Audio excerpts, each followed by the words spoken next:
दोस्तों, मैं सुभाष सिंह एक बार फिर से आपके अपने YouTube चैनल आपके अपने परिवार स्टडी विद सुभाष सिंह जौनपुर में आप सभी का स्वागत करता हूं।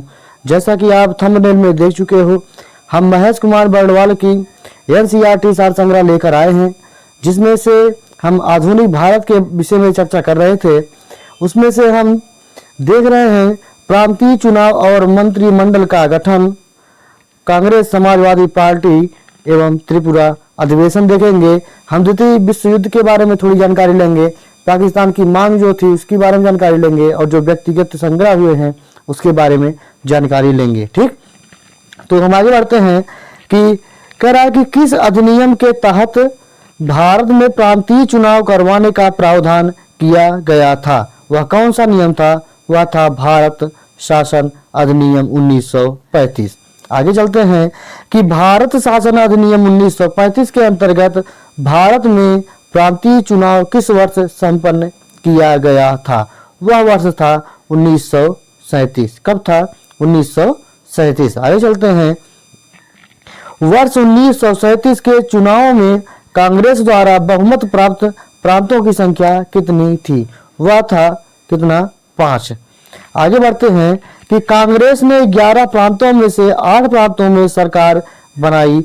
पंजाब में मुस्लिम लीग तथा यूनियनिस्ट पार्टी ने तथा बंगाल में कृषक प्रजा पार्टी तथा मुस्लिम लीग ने मिलकर संयुक्त सरकार का गठन किया था। ठीक, आगे चलते हैं, 1937 में हुए प्रांतीय चुनाव के बाद कांग्रेस ने कुल कितने समय तक शासन किया था?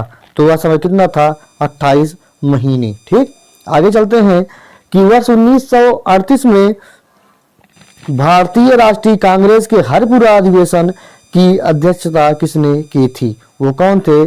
श्री सुभाष चंद्र बोस जी। ठीक, कि भारतीय राष्ट्रीय कांग्रेस के किस अधिवेशन में हुए कांग्रेस अध्यक्ष के चुनाव में सुभाष चंद्र बोस ने पट्टाभी सीतारमैया को पराजित किया था? वह था त्रिपुरी अधिवेशन 1939। आगे चलते हैं कि सुभाष चंद्र बोस ने त्यागपत्र के पश्चात भारतीय राष्ट्रीय कांग्रेस का अध्यक्ष कौन बना था? वो कौन थे? डॉक्टर राजेंद्र प्रसाद जी। आगे चलते हैं, कांग्रेस छोड़ने के पश्चात सुभाष चंद्र बोस ने वर्ष 1939 में किस दल की स्थापना की थी? वह था फॉरवर्ड ब्लॉक।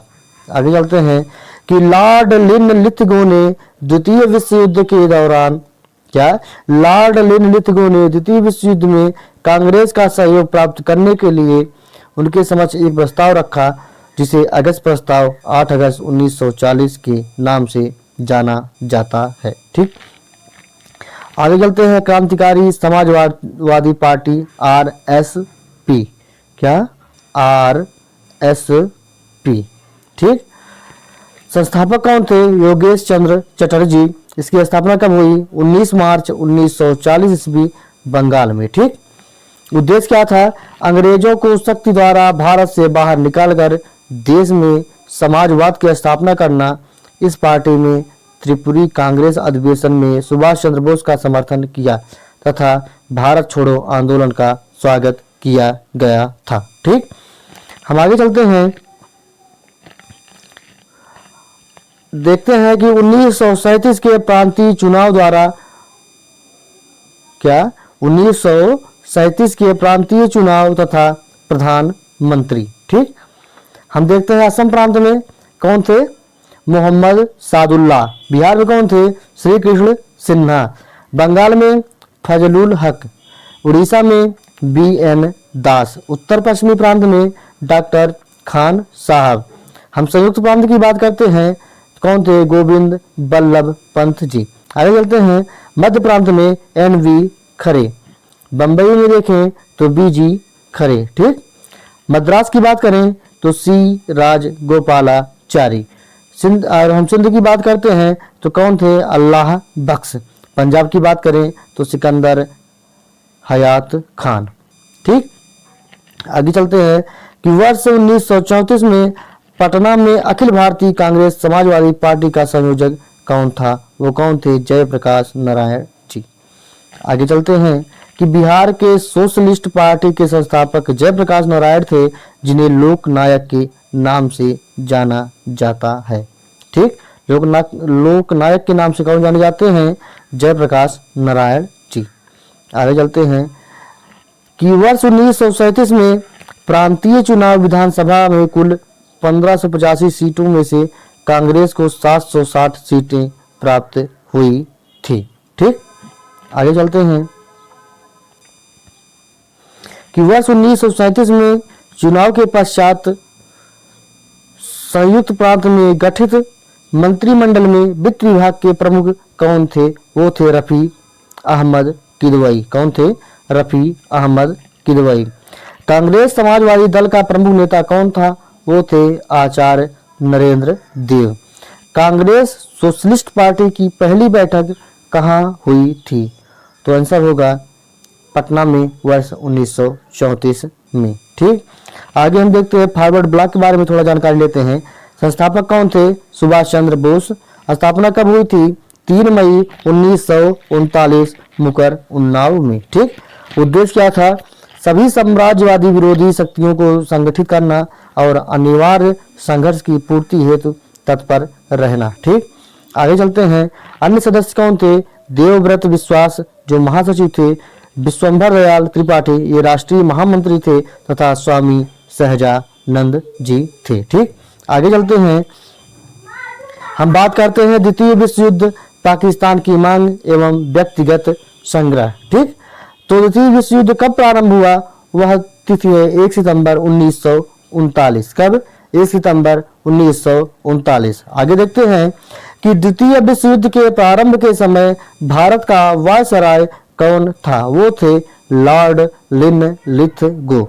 आगे चलते हैं कि वायसराय लॉर्ड लिनलिथगो ने द्वितीय विश्व युद्ध में भारत को जर्मनी के विरुद्ध युद्धग्रस्त राष्ट्र कब घोषित कर दिया? वह तिथि 17 अक्टूबर 1939। ठीक, आगे चलते हैं। भारतीय विधानमंडल की सहमति के बिना वायसराय द्वारा भारत को विश्व युद्ध में शामिल कर लिए जाने के कारण कांग्रेस ने सभी प्रांतीय विधानमंडल में 28 माह के शासन के पश्चात त्याग पत्र दे दिया था। ठीक, आगे चलते हैं कि कांग्रेस के विधानमंडल से इस्तीफा दिए जाने के कारण मुस्लिम लीग द्वारा मुक्ति दिवस कब मनाया गया था? वह दिन था 22 दिसंबर 1939। आगे चलते हैं कि द्वितीय विश्व युद्ध के समय ब्रिटिश प्रधानमंत्री कौन थे? वो थे विंस्टन चर्चिल। कौन थे? Winston Churchill. आगे चलते हैं कि द्वितीय विश्व युद्ध के समय भारतीय राष्ट्रीय कांग्रेस की रणनीति क्या थी? वह था पूर्ण स्वतंत्रता का आश्वासन मिलने पर ब्रिटेन का सहयोग करना। ठीक, आगे चलते हैं कि वर्ष 1930 में मुस्लिम लीग के इलाहाबाद अधिवेशन में सर्वप्रथम किसके द्वारा एकल मुस्लिम राष्ट्र की मांग की गई थी? वो थे कौन? मोहम्मद इकबाल। आगे चलते हैं। वर्ष 1933 में पाकिस्तान शब्द का प्रयोग सर्वप्रथम किसके द्वारा किया गया था? वो थे चौधरी रहमत अली के द्वारा। किसके द्वारा? चौधरी रहमत अली के द्वारा। मार्च 1940 में मुस्लिम लीग के लाहौर अधिवेशन में अपने अध्यक्षीय भाषण के दौरान मोहम्मद अली जिन्ना द्वारा एक पृथक मुस्लिम राष्ट्र के रूप में पाकिस्तान की मांग की गई। आगे चलते हैं कि मुस्लिम लीग के किस अधिवेशन में पाकिस्तान की मांग के प्रस्ताव को स्वीकार किया गया? वह था लाहौर अधिवेशन 1940। आगे चलते हैं कि पाकिस्तान प्रस्ताव की रूपरेखा किसके द्वारा तैयार की गई थी? वह थे सिकंदर हयात खां के द्वारा। नेहरू एवं एक राष्ट्रभक्त है जबकि जिन्ना एक राजनीतिक, यह कथन किसका था? यह था मोहम्मद इकबाल का।